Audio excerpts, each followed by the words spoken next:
ગર્ભવતી સ્ત્રીએ દરરોજ ભાવનાલાયક શુભ ભાવનાઓ ભાવી, જેથી ગર્ભસ્થ બાળકનું ભાવિ જીવન સુસંસ્કારી અને સદગુણસભર બને.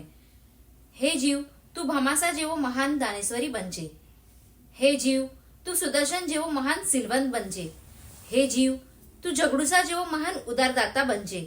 હે જીવ, તું ભરત ચક્રવર્તી જેવો અનાસક્ત યોગી બનજે.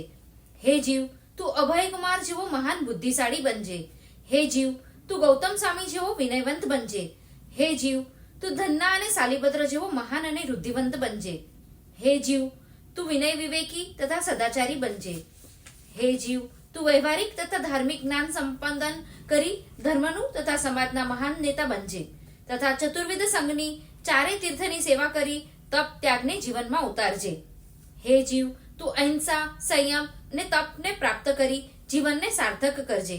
હે જીવ, તું જ્ઞાન, દર્શન, ચારિત્રને જીવનમાં ઉતારી મોક્ષ માર્ગને પ્રાપ્ત કરજે.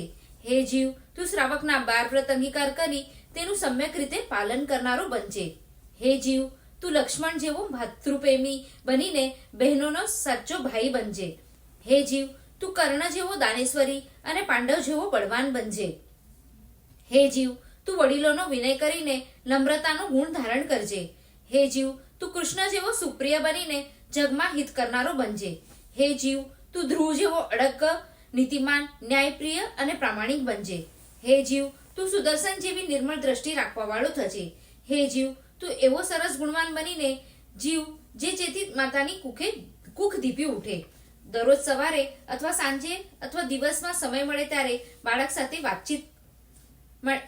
વાતચીત કરવી અને પેટ પર હાથ ફેરવવો. દરરોજ રાતે સૂતી વખતે અને સવારે પેટ ઉપર હાથ ફેરવતા 21 નવકાર ગણવા અને ઓમ શાંતિ બોલવું.